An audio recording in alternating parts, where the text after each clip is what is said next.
C'est excellent ce tube qui chante ça. Ice Cream, c'est le tout nouveau titre de Mika qui est notre invité aujourd'hui dans Quoi de Neuf. Cet après-midi, Bruno Tumer, c'est un retour gagnant pour Mika. Ben oui, c'est incroyable, on entend ce titre-là partout, Mika. Ice Cream, bonjour. Bonjour, ça va? Ben ça va très très bien. Vous aviez envie de faire un tube de l'été avec Non, c'était une des parce que c'est parfait, attendez, avec les températures qu'on a vues ces derniers jours. Parce que, au moins il pleut pas pour l'instant. Tant que ça dure, c'est bien. J'avais écrit pendant 2 ans un nouvel album. Et cette écriture de 2 ans était très intense. Et ensuite, vers la fin, je me sentais plus léger et il faisait très très très chaud. Et donc j'ai écrit cette chanson qui est une sorte de hymne pour l'hiver, pour l'été. pour l'été, pas pour l'hiver. Et aussi, bon, on adore l'idée de la chaleur, mais quand ça arrive, on se souvient tout d'un coup de tous les inconforts de la chaleur. Donc c'est une chanson qui part des deux choses. C'est vrai que nous, ça nous procure du bonheur, mais c'est vrai que quand c'est la canicule, c'est parfois un petit peu plus difficile. C'est un titre que vous aviez écrit en Toscane. Vous étiez en Toscane? Ouais, parce que j'ai passé quelques semaines dans la maison que ma sœur avait louée et j'avais construit un studio là-bas. J'avais appelé des jardiniers qui étaient en train de travailler dans la maison de ces gens et ils m'ont aidé à installer. Moi, j'étais en maillot de bain. Pendant 1 semaine, j'ai construit un studio et ensuite, pendant quelques semaines, j'ai écrit. Et cette chanson fait partie de l'écriture, la dernière partie de l'écriture de l'album. Oui, l'album qui arrivera à la rentrée. Il y a très longtemps qu'on l'attend. C'est vrai qu'il y a eu une pause de quoi, 4-5 ans maintenant depuis le précédent? Ça fait 4 ans. Ouais. Et c'est beaucoup. Hein. Aujourd'hui, c'est beaucoup. Mais en même temps, comme je suis vraiment un auteur-compositeur, je ne peux pas chanter les chansons des autres. Mm-hmm. Et donc, je dois savoir ce que je vais raconter. Et de temps en temps, ça prend du temps. Mais là, ça vaut la peine parce que je suis extrêmement fier de cet album. C'est un album qui est assez tranchant. Ça a beaucoup, beaucoup de courage. Ça ne pense pas les conséquences. Du courage, pourquoi? Parce que c'est pas, par exemple, c'est pas juste un son. C'est moi qui raconte des histoires qui sont de temps en temps extrêmement personnelles. Et on a presque l'impression qu'on est en train de voyager à travers le temps.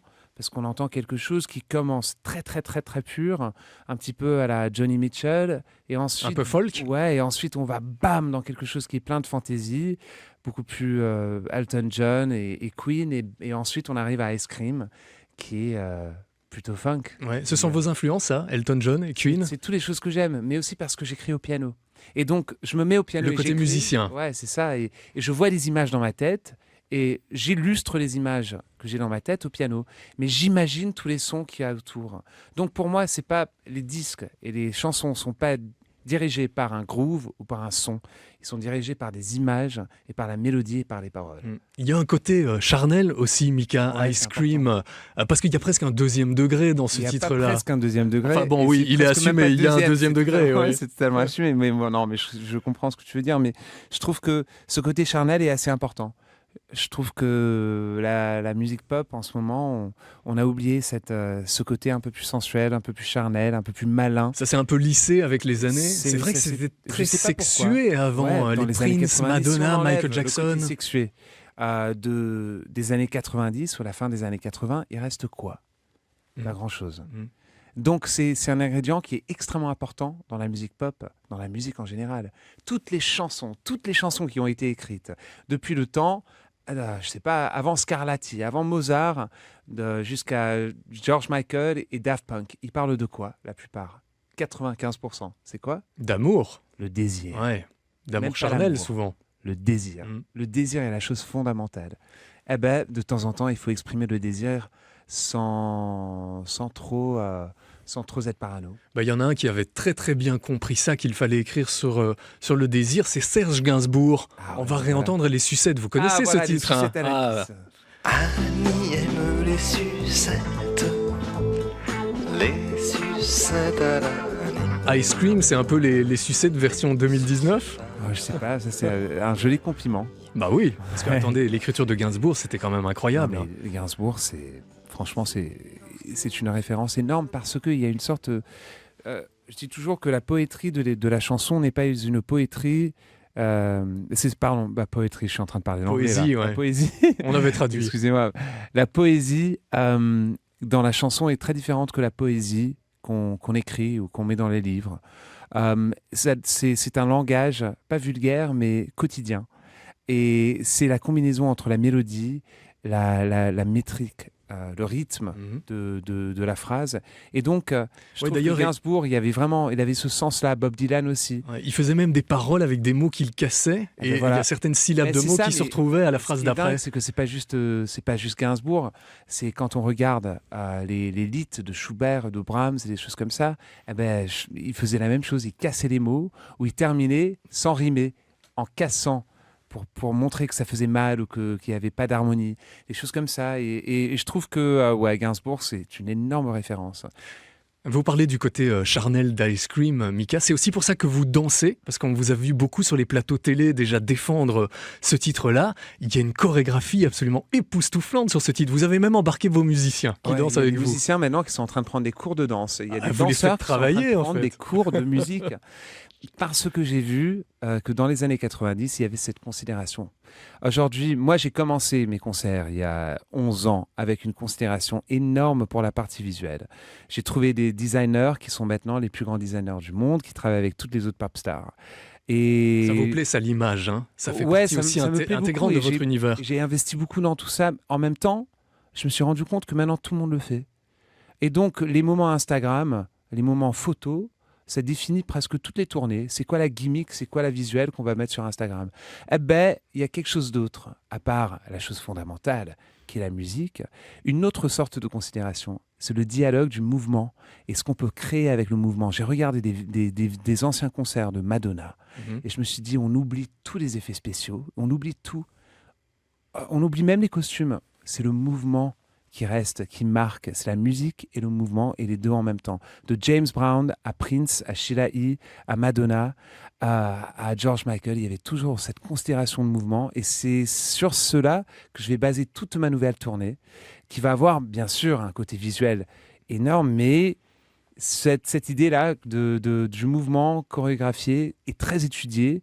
Avec la chanson, c'est très important. Ça vient de la tradition funk. Vous parlez de la tournée, Mika. Vous serez chez nous à Forêt Nationale le 14 décembre. Ouais. C'est une salle aussi que vous connaissez par cœur. Vous êtes beaucoup produit là, dans cette arène finalement, où tout le public est là et vous entoure. Moi, j'adore cette salle. Je le dis à tout le monde. Tous les artistes nous disent ça. Non, mais et je vous dis pourquoi. J'ai fait le Sports Palace à Anvers. À Anvers. Et j'ai fait plein de différentes salles, mais je vous dis que cette salle-là, Forêt Nationale, elle est magique. Pourquoi? Parce que c'est un donut. C'est un donut, on ne sait pas où est le niveau de la Terre, on ne sait pas si on est souterrain ou si on est au-dessus de la Terre, on ne sait pas où on est, c'est un navo spatial. Et ça ferme le monde à l'extérieur. On s'en fiche de ce qui se passe dehors. Et il y a aussi un sorte de côté désuet. C'est très désuet et ça donne beaucoup d'ambiance. Et c'est un bon environnement. La salle ça fait 2 semaines qu'on est en vente et ça se passe très bien. Attendez, avec le tube Ice Cream avec lequel vous arrivez, ça ne nous étonne pas.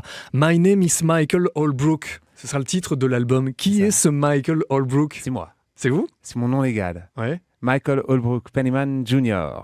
C'est le même nom que mon père. Donc, mais lui, c'est Senior et moi, c'est Junior. Mais qui j'ai un fils, c'est The Third. Qui vous appelle encore Michael? Personne. Tout le monde vous appelle Mika? Les comptables. Même pas les comptables. Tout le monde m'appelle Mika et j'ai été Mika depuis ma naissance. 1h30 après ma naissance, je suis devenu Mika. Et je trouve que cette idée de faire un bilan sur moi-même, une sorte de reset de ma carrière. Ouais, une mise à nu, une mise à zéro. Exactement. Pour recommencer, je me suis dit ce pseudonyme de Michael Holbrook était plutôt chouette comme idée parce que c'est pas un pseudonyme, parce que c'est mon vrai nom, mais en même temps, j'ai toujours été Michael Holbrook et j'ai toujours été Mika. Et Mika, donc Mika, c'était pas une protection au départ, c'était pas pour vous protéger. Non, en fait, quand je veux me protéger, il y a même des moments où j'ai utilisé le nom Michael Pennyman pour faire des réservations, pour faire des choses comme ça. Donc c'est un nom extrêmement pratique. C'est un nom très courant aussi. Est Michael Pennyman. Ah oui. Ouais. C'est marrant. C'est marrant. Il y a eu quelques titres en français par le passé, oui, Mika. Mais il y en a pas. Il y en aura pas sur le nouvel album? Non, il y en a pas. C'est parce que je voulais cette transparence totale. Je voulais écrire de la même manière que je réfléchis, sans penser à les conséquences. Et donc ce stream of consciousness, je sais pas comment on dit ça. Stream of consciousness. Stream, c'est le flux, mais consciousness, c'est de conscience. Oui, voilà. Le flux de conscience. Quand les choses sortent sans qu'on pense. Ce qui est la plupart du temps quand je parle ou quand je fais des interviews, et ensuite je regrette beaucoup après. Mais voilà, ça va, vous n'avez pas dit trop de bêtises. Non, pas pour l'instant.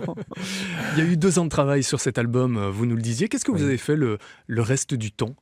À quoi vous occupez vos journées? Quels sont vos centres d'intérêt, à part la musique? Il y a la musique, j'ai fait de la télé, parce que la télé est devenue... The Voice, qu'on a beaucoup vu The ici. Voice, mais aussi dans des autres pays, j'ai fait beaucoup de télé. Et là, je pense qu'il y a des gens qui ont dit « Ah, la télé, c'est un truc très commercial, c'est un truc de très grand public. » Mais moi, je trouve que la télé, si on peut la faire et raconter qui on est, sans changer, sans faire semblant d'être quelqu'un d'autre, rester soi-même. Voilà. Et ce perspective que la télé, c'est un truc sale, c'est un sell-out, je pense que c'est vraiment vieille garde. Et on adore le voir. Qui dit ça, et aujourd'hui ça a changé tellement, il faut juste regarder ce qui se passe aux États-Unis, en Angleterre, partout. C'est la même chose. On a très peu de manières maintenant, autant qu'artiste, de raconter qui on est. Bien sûr, le monde a changé d'une manière où il y a le streaming, il y a Spotify, il y a Deezer, il y a tout, il y a Apple Music, et ça c'est fabuleux parce qu'on a plus d'accès à la musique que jamais. Mais les émissions de musique à la télé, il y en a presque. Oui, c'est vrai que ça devient rare. Voilà, les lives à la radio, ça se fait. Et il y a eu la victoire avec Whitney, encore bravo. Et on adore le voir, Bruno Tumers, on adore le voir en télévision, on adore le voir aussi à Forêt Nationale le 14 décembre. 14 décembre, Forêt Nationale, et puis le nouveau single Ice Cream. Merci Mika. Merci à vous. Passé sur Vivacité, on se retrouvera à la rentrée pour le nouvel album. À bientôt. Ciao. Merci Bruno, merci Mika.